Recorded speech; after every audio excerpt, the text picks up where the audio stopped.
Hello दोस्तों। तो फिर आज हम एक नया लेक्चर फिर से स्टार्ट कर रहे हैं, रिकॉर्ड कर रहे हैं। चैप्टर का नाम है सोल्यूशन। आज हम बेसिकली पढ़ने वाले हैं वेपर प्रेशर ऑफ लिक्विड। तो हेडिंग लगाते हैं vapour pressure of liquid. Vapour pressure of liquid.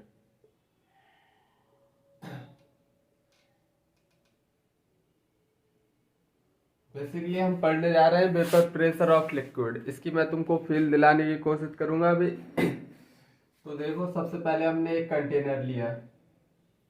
Container, ये हमारा है कंटेनर, वो एक क्लोज कंटेनर है।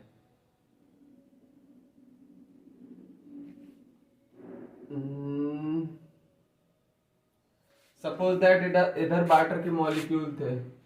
वाटर H2O, वाटर के मॉलिक्यूल प्रेजेंट है। तो इनमें कुछ इंटरमॉलिक्यूलर फोर्स भी लग रहे होंगे,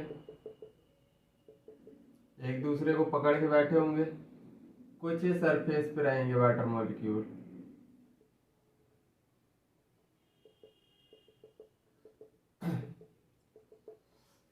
ये वाटर मॉलिक्यूल कुछ सरफेस पे रहेंगे।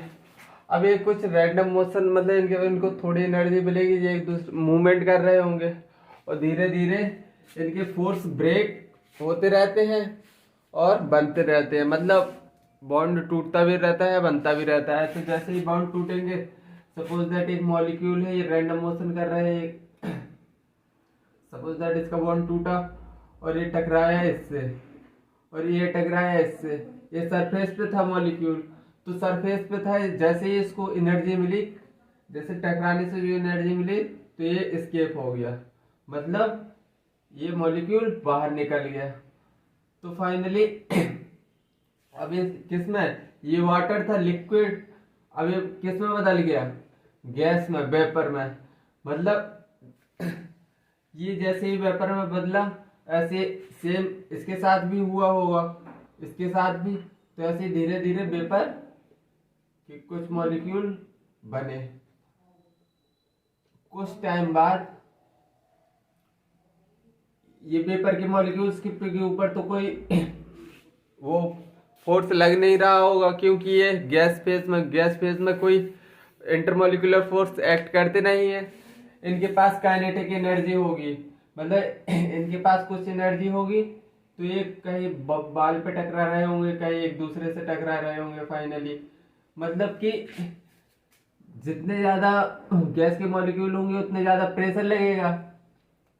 अरे भैया, जितने ज्यादा गैस के मोल उतना ज्यादा प्रेशर। तो मतलब कुछ मॉलिक्यूल इधर से जो लिक्विड से ऊपर जा रहे थे, उनको क्या बोलेंगे हम, वो कैसे जा रहे थे, एवापोरेट होके। मतलब इसको, इस फिनोमेना को क्या बोलेंगे हम, क्या बोलेंगे, एवापोरेशन। एवापोरेशन। एवापोरेट हो गए, कुछ नीचे गए। अब ये फाइनली कुछ मॉलिक्यूल इधर उधर टकरा रहे हैं, फोर्स लगाए, कुछ मॉलिक्यूल नीचे भी टकराएंगे और फाइनली पानी में, फिर से पानी में आ जाएंगे। तो इस प्रोसेस को क्या बोलेंगे हम, कंडेंसेशन।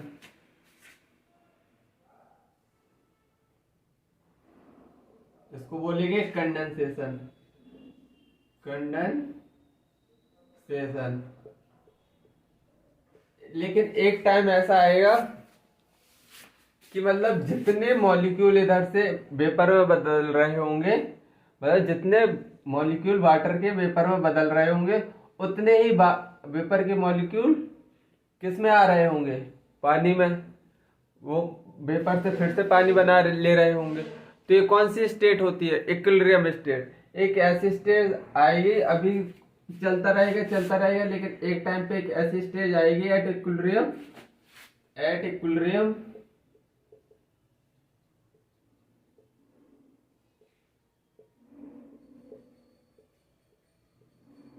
रेट ऑफ एवापोरेशन और रेट ऑफ कंडेंसेशन बराबर हो जाएगा, मतलब कि जितने मॉलिक्यूल पानी के वेपर में बनेंगे उतने ही मॉलिक्यूल वेपर से पानी में बदल जाएंगे। तो मतलब at equilibrium rate of evaporation, rate of evaporation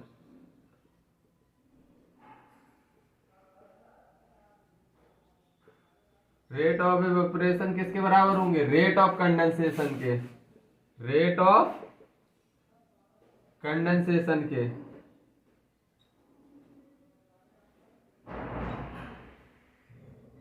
rate of condensation के। और मतलब इक्विलिब्रियम पे जो गैस के मॉलिक्यूल है, अब जैसे इक्विलिब्रियम स्टेबलिश हो गया, मतलब जितने पानी से गैस बन रहे हैं उतने ही गैस मॉलिक्यूल पानी बन रहे हैं, तो मतलब ओवरऑल गैस के मॉलिक्यूल्स क्या हो गए? फिक्स हो गए। At equilibrium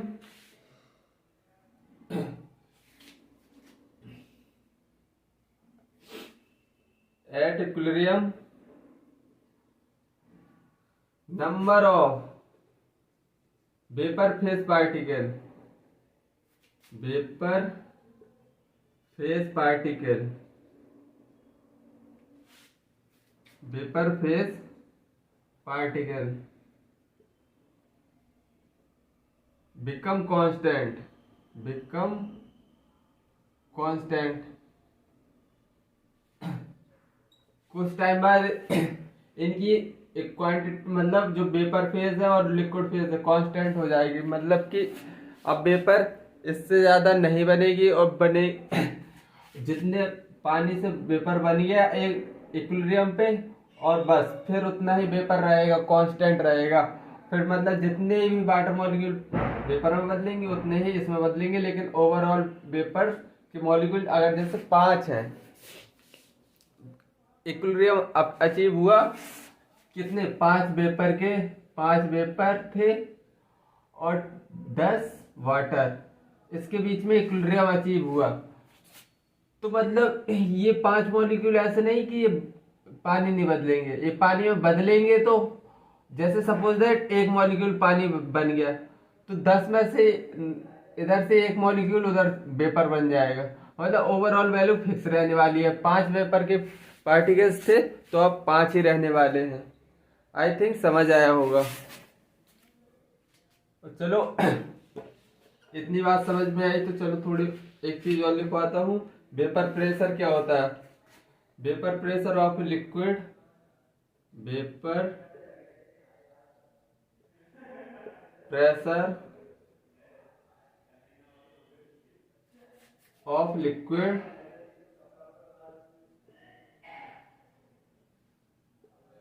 is equal to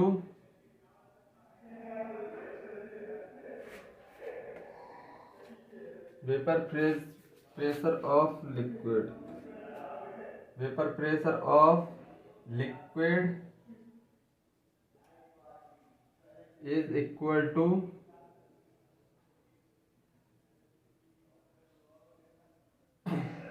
vapor pressure of liquid is equal to pressure exerted,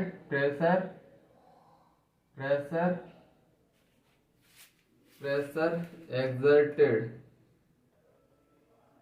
by vapor of liquid, vapor of liquid over liquid surface, over liquid surface at equilibrium, at equilibrium। इसको star point note कर लो, सभी star point है।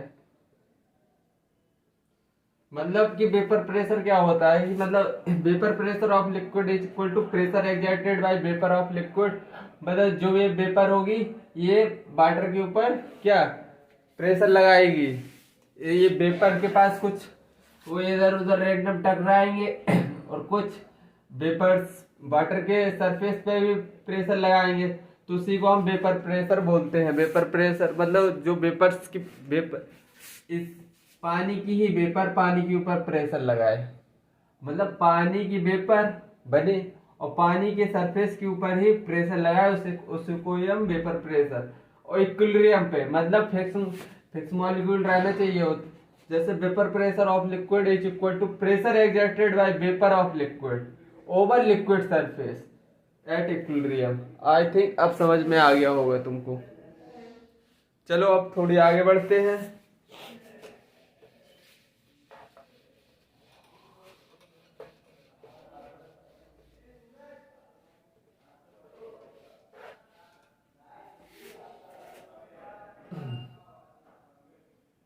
Vapour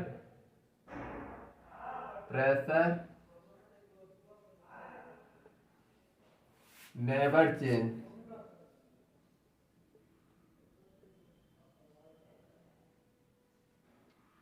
accept temperature के।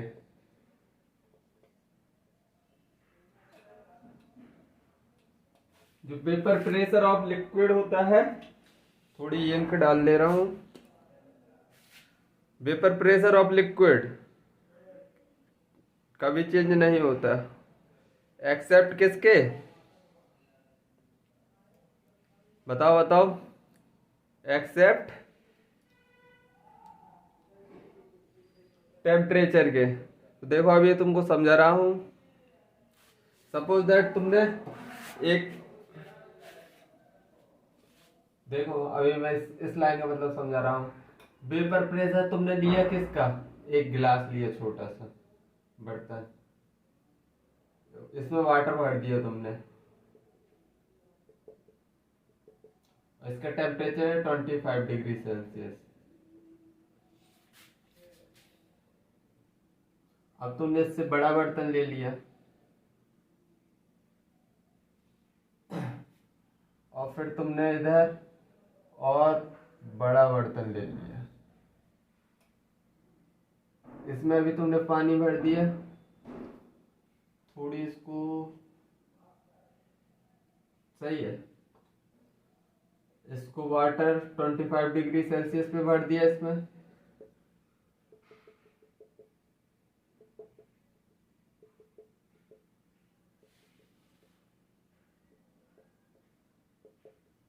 इसमें भी water है 25 degree Celsius पर। अब बताओ वेपर प्रेशर किसका ज्यादा होगा।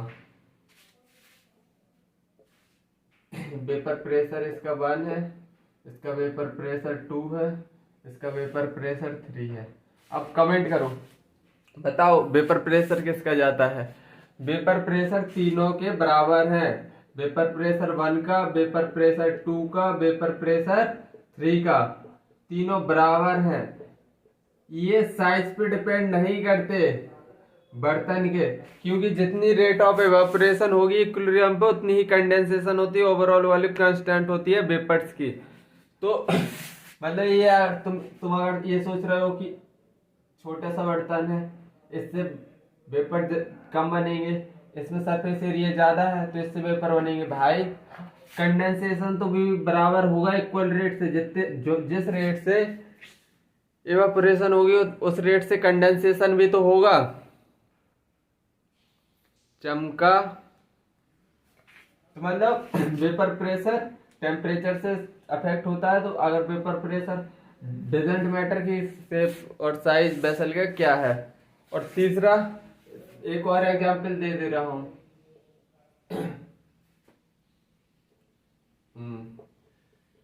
एक कंटेनर था,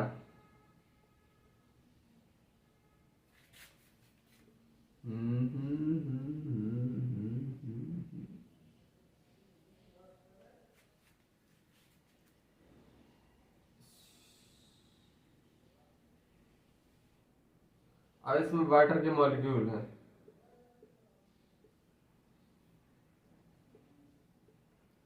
इसमें वाटर के मॉलिक्यूल है, इनकी कुछ वेपर है। ये क्या है, वाटर कितने डिग्री सेल्सियस पे, 25 डिग्री सेल्सियस पे, और इधर सेम वाटर है, इनके बीच में कुछ अट्रैक्शन, इंटरमोलिकुलर फोर्स और अट्रैक्शन लग रहे होंगे, लगा दो। अब इधर जो वेपर्स बनी वो कुछ इतनी ज़्यादा बनी, कितने, अगर हमने टेम्परेचर बढ़ा दिया 50 डिग्री सेल्सियस कर दिया, तो अब वेपर प्रेशर इसका बताओ क्या होगा। Vapour pressure of, second example का बताओ, वेपर प्रेशर ऑफ, इसका वेपर प्रेशर ले लो, वेपर प्रेशर 1, इसका वेपर प्रेशर ले लो 2, मतलब वेपर प्रेशर ऑफ 2 ज्यादा होगा, 50 डिग्री सेल्सियस टेम्परेचर बढ़ाने पर वेपर प्रेशर ज्यादा बनेंगे, क्योंकि ज्यादा टेम्परेचर दोगे तुम इंटरमोलिकुलर फोर्स ऑफ अट्रैक्शन टूटेंगे, जैसे ही टेम्परेचर मिलेगा इंटरमोलिकुलर फोर्स वीक फोर्स है, टूटेंगे और टूट के किस में बनाएंगे, वेपर पे ज्यादा जाएंगे इधर, और इसमें कम टेम्परेचर दे रहे हो तो कम फोर्स टूटेंगे, मतलब कम वेपर बनेगी, तो मतलब वेपर प्रेशर सेकंड का ज्यादा होगा। चलो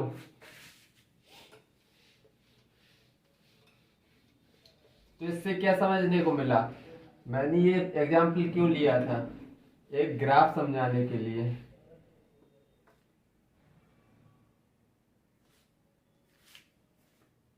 vapour pressure of liquid, vapour vapour pressure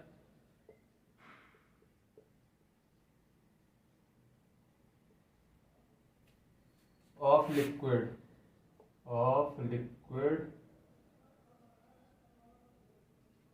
increase with increase in temperature।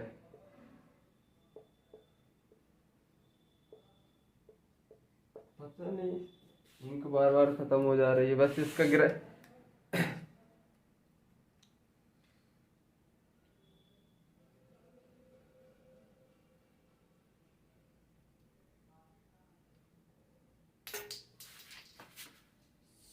Sorry. चलो तो अब हम बनाएंगे वेपर प्रेशर, अभी मैंने जो एग्जाम्पल से समझाया उसी को मैं इधर ड्रॉ कर रहा हूं।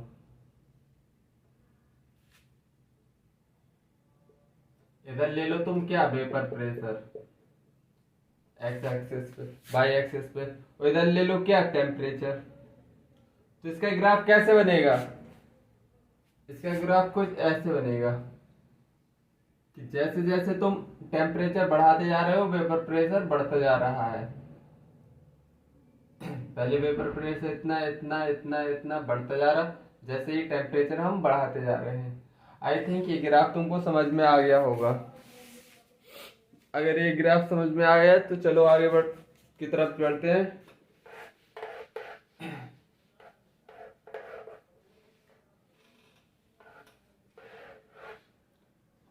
चलो अब समझते हैं दूसरा फैक्टर। पहला फैक्टर हमने टेम्परेचर पढ़ लिया, अब दूसरा फैक्टर पढ़ने जा रहे हैं वेपर प्रेशर, और किस पे डिपेंड करता है, टेम्परेचर पे तो पढ़ लिया हमने, अब दूसरा किस चीज पे वेपर प्रेशर डिपेंड करता है, vapour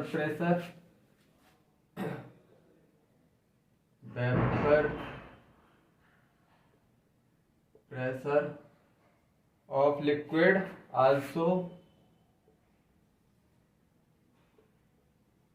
also depend on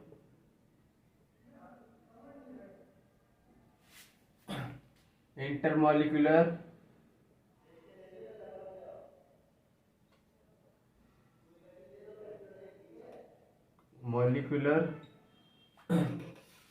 also depend on intermolecular force of attraction।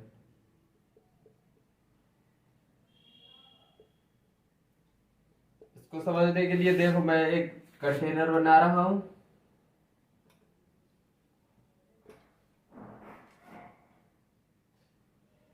एक कंटेनर बनाया, इधर एक और कंटेनर बनाया,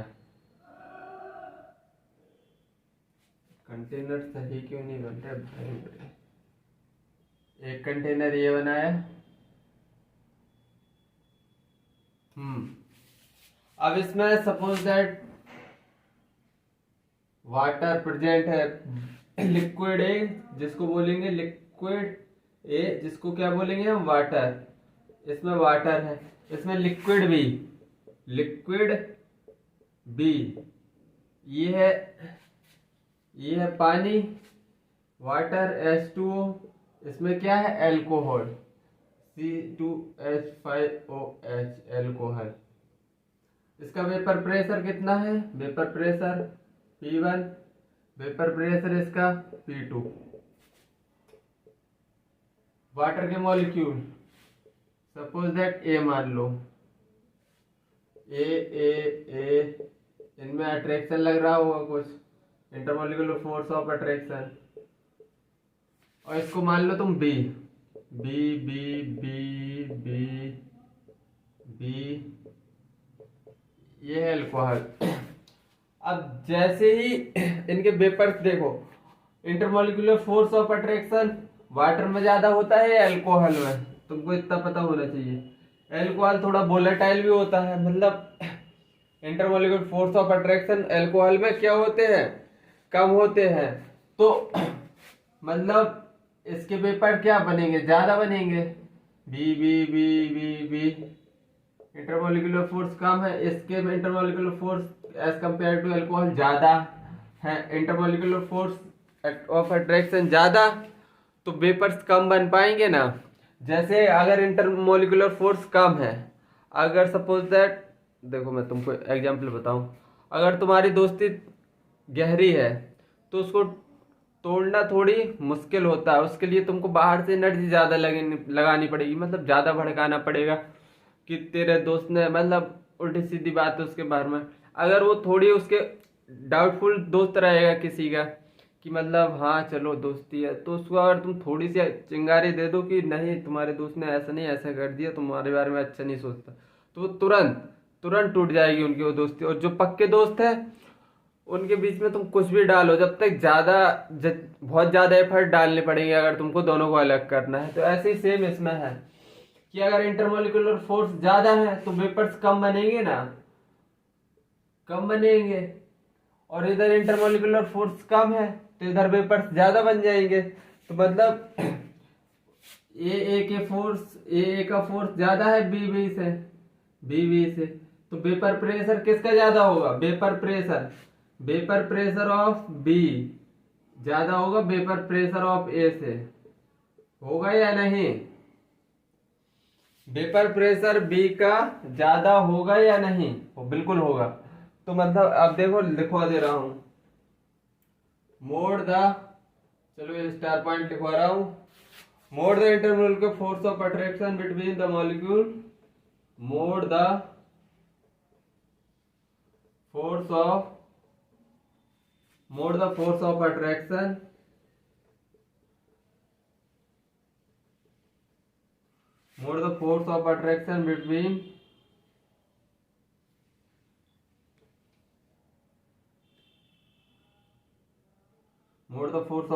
between liquid molecule less the vapor is formed, lesser the vapor pressure of liquid form, pressure of liquid form, मतलब जितनी ज्यादा attraction होगी उतने कम वेपर्स बनेंगे। इस पॉइंट का ये मतलब था, जितना ज्यादा फोर्स ऑफ अट्रैक्शन ज्यादा होगा उतना वेपर्स में कम बनेंगे। चलो अब आगे बढ़ते हैं।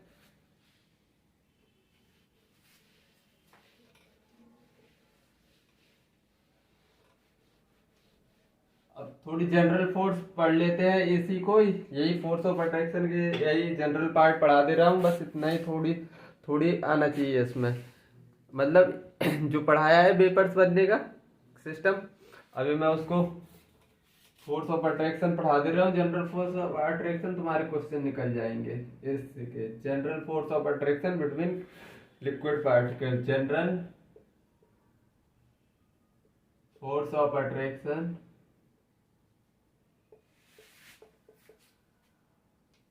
general force of attraction between liquid particle।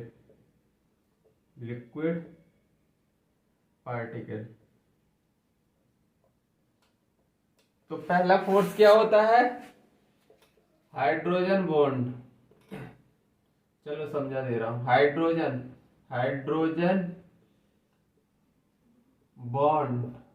Hydrogen bond ज्यादा स्ट्रॉन्ग होता है as compare to van der Waals force.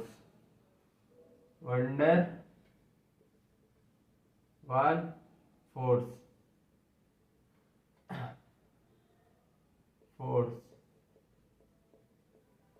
तो हाइड्रोजन बॉन्ड तुम कैसे चेक करोगे?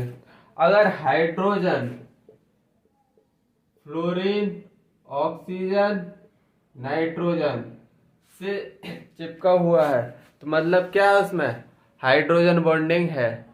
और वंडरवॉल फोर्स तुम कैसे देखोगे? मॉलिक्यूलर वेट देखना है तुमको। जिसका मॉलिक्यूलर वेट ज्यादा है उसका मतलब वंडरवॉल फोर्स ज्यादा। जैसे देखो, और हाइड्रोजन बॉन्ड में भी देख लो, H2O C2H5OH, इसके बारे में बताओ। तो इसमें सबसे ज्यादा फोर्स किस में ज्यादा होगा? ऑब्वियसली इसमें हाइड्रोकार्बन पार्ट आ गया है। हाइड्रोजन बॉन्डिंग है दोनों में, लेकिन इसमें हाइड्रोकार्बन पार्ट आ गया है। इसमें कार्बन पार्ट आ गया तो ये हाइड्रोजन बॉन्डिंग को कम करेगा। तो मतलब हाइड्रोजन बॉन्डिंग वाटर की ज्यादा होगी एज कंपेयर टू एल्कोहल। अब जैसे इसका देख लो, इसका एग्जांपल ले लो वंडरवॉल फोर्स का। तो ले लो तुम ईथर, एस्टर ले लो, एक ईथर और एक ले लो बेंजीन C2H6। अब बताओ किसका फोर्स ज्यादा होगा? किसमें वंडरवॉल फोर्स ज्यादा लगेगा? देखो ये तुमको लग रहा है इसमें हाइड्रोजन बॉन्ड प्रेजेंट है, लेकिन ऐसा कतई नहीं है। देखो ये बॉन्ड बना के फिगर बना के दिखा दे रहा हूं, ये कुछ ऐसा है।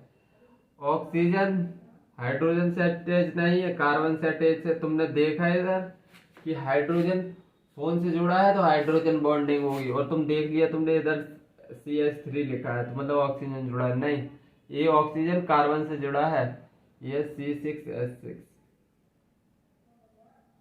तो मतलब अब बताओ C6H6 किसमें फोर्स? वंडरवॉल फोर्स किसके प्रोपोर्शनल होता है? Directly proportional to molecular weight. Molecular weight इसका 78 आ रहा है, इस बेंजीन का 78 होता है, इसका कार्बन लिथियम बोरोन कार्बन 12 दूनी 24, 25 26 27 28 29 30 और ऑक्सीजन का 16 46। मतलब कि इसका ज्यादा होगा, बेंजीन का ज्यादा होगा, क्योंकि इसका मॉलिक्यूलर वेट ज्यादा निकल रहा है। तो आई थिंक ये समझ में आया होगा तुमको। जनरल फोर्स इसमें वाटर का ज्यादा होगा, इस केस में इधर होगा किसमें? बेंजीन का ज्यादा। वाटर में देखेंगे हाइड्रोजन बॉन्डिंग है, इसमें जो हाइड्रोकार्बन पार्ट है वो हाइड्रोजन बॉन्ड को वीक कर रहा है। चलो क्वेश्चन देखते हैं अब।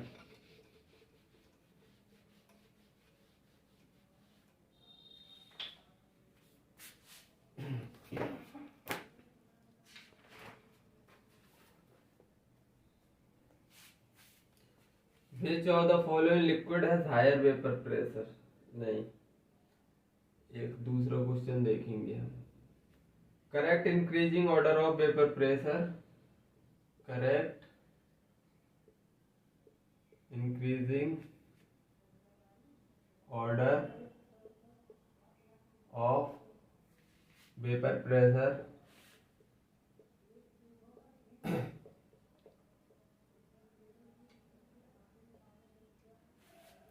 of given liquid at same temperature is at same temperature is A H2O CH3O CH3 CH3 CH3 CH2OH B option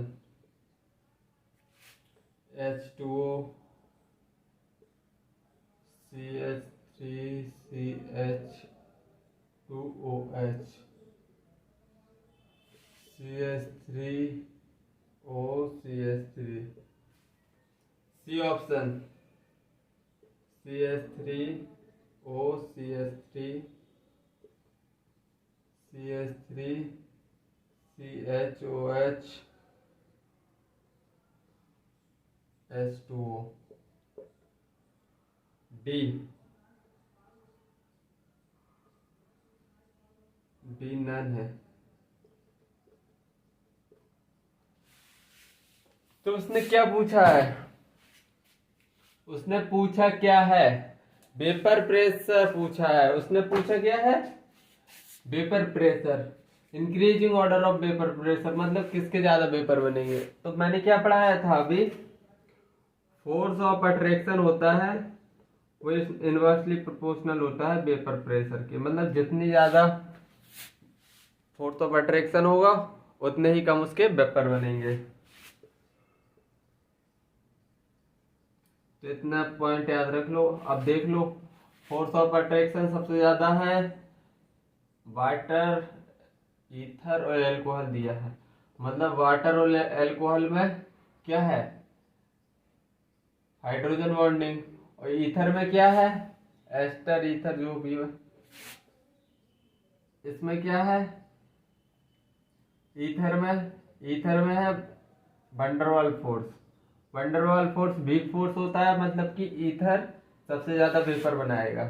तो ईथर में वंडरवाल फोर्स है, सबसे ज्यादा ईथर का है। अब पानी और अल्कोहल में देखो तो इसमें हाइड्रोकार्बन पार्ट आ रहा है, तो मतलब ये हाइड्रोजन बॉन्डिंग को वीक कर रहा है, मतलब इसके भी वेपर ज्यादा बनेंगे। सबसे ज्यादा ईथर के बनेंगे क्योंकि ये वीक वंडरवाल फोर्स है। फिर इसमें हाइड्रोकार्बन पार्ट लग के हाइड्रोजन बॉन्डिंग को कम कर रहा है। सबसे कम वेपर बनेंगे वाटर के क्योंकि इसमें हाइड्रोजन बॉन्डिंग है। तो इसलिए B option right, B option. चलो अब हम आगे बढ़ते हैं।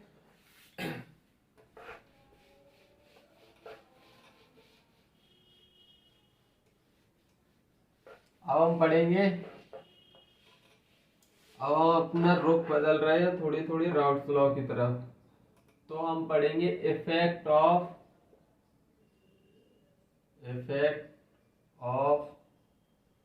Addition of non volatile solute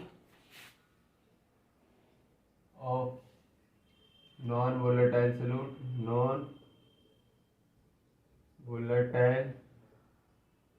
solute in pure solvent.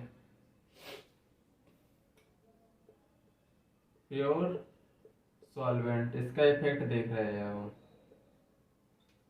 देखो सबसे पहले मैं एक कंटेनर बना रहा हूं। एक कंटेनर बनाया मैंने, एक कंटेनर बनाया। थोड़ी इंफॉर्मेशन लिखना पड़ेगा साइड में। इधर बनाओ कंटेनर, एक कंटेनर है।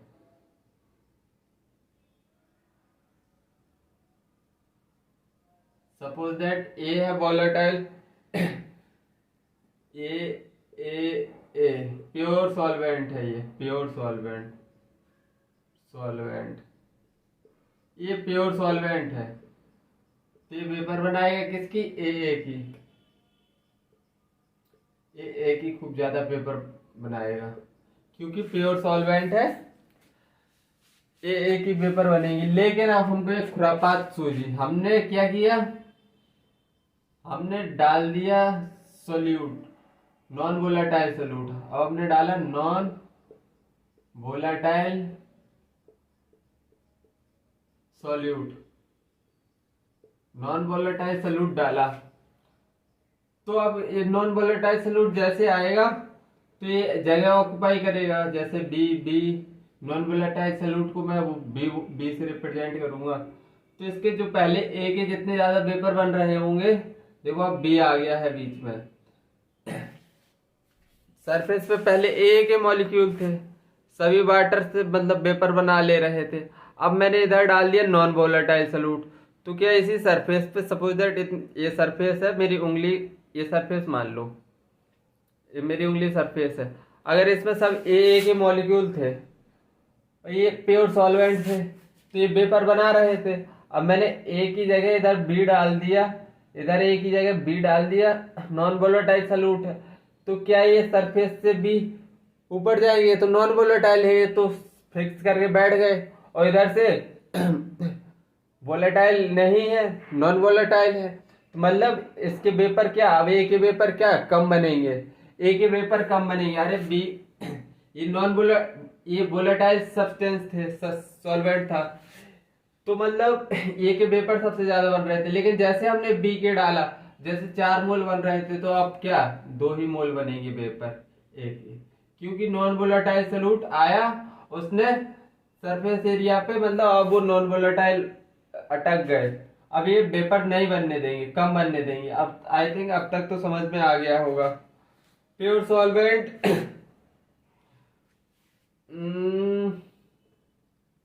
चलो प्योर लिक्विड सॉल्वेंट को हमने बोला, प्योर लिक्विड सॉल्वेंट को हमने ए बोला था। चलो अब ये बताओ वेपर प्रेशर पी नोट क्या है?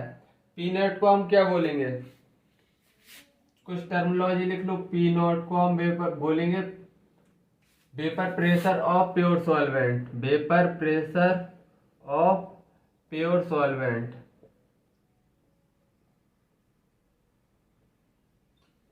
ऑफ पी को vapour pressure of solvent in a solution, P को vapour pressure of solvent in solution बोलेंगे, vapour pressure of solvent solvent in solution.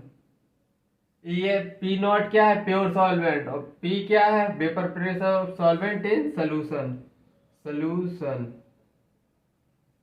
तो अब बताओ एक बात बताना, vapour pressure of pure solvent ज्यादा होगा या वेपर प्रेशर ऑफ सोल्यूशन? एक कमेंट करो। ये जैसे पहले नॉन वोलेटाइल सॉल्यूट नहीं डाले थे तो वेपर प्रेशर पी नॉट था, अब वेपर प्रेशर में अगर नॉन वोलेटाइल सॉल्यूट डाल दिए, vapour pressure of solvent in solution हो गया पी। तो वेपर प्रेशर किसके ज्यादा होंगे? वेपर प्रेशर पी नॉट का ज्यादा होगा, वेपर प्रेशर ऑफ सॉल्वेंट ज्यादा होगा या नहीं? अरे भाई उसमें नॉन वोलेटाइल सॉल्यूट ही नहीं है, तो वेपर जितने बनने थे उतने ही बनेंगे। आप तुमने vapour pressure of solvent in solution पूछ रहे हो, मतलब तुमने नॉन वोलेटाइल सॉल्यूट डाल दिया। नॉन वोलेटाइल सॉल्यूट डाल दिया तो वेपर कम बनेंगे या नहीं बनेंगे? पहले सपोज दैट 10 मॉलिक्यूल बन रहे थे, अगर सरफेस पे 3 मॉलिक्यूल नॉन वोलेटाइल सॉल्यूट के आ गए तो उतना सरफेस से अब वेपर नहीं बनेंगी। बार बार समझा रहा हूं। चलो अब स्टेटमेंट लिखवा दे रहा हूं। On adding non volatile solute to the pure solvent, on adding non volatile solute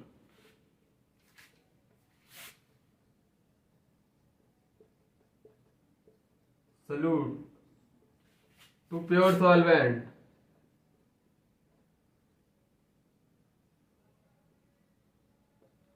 to pure solvent in solution,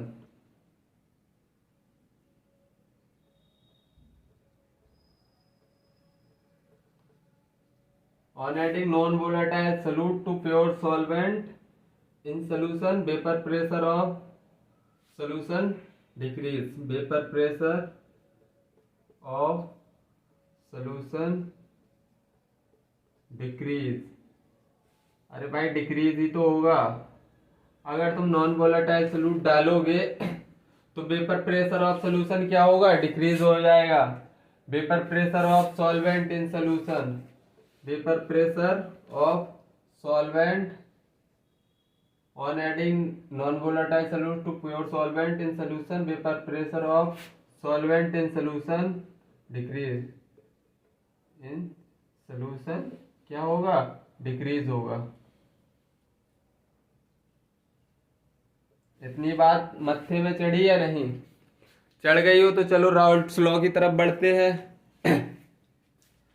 चलो राउल्ट्स लॉ आज ही पढ़े या कल पढ़े? चलो मैं तो बोल रहा जैसा तुमको करना हो। चलो हटाओ, कल ही देखेंगे अब राउल्ट्स लॉ को, एक साथ देखेंगे उसको। चलो तो आज का लेक्चर हम इधर ही समाप्त करते हैं।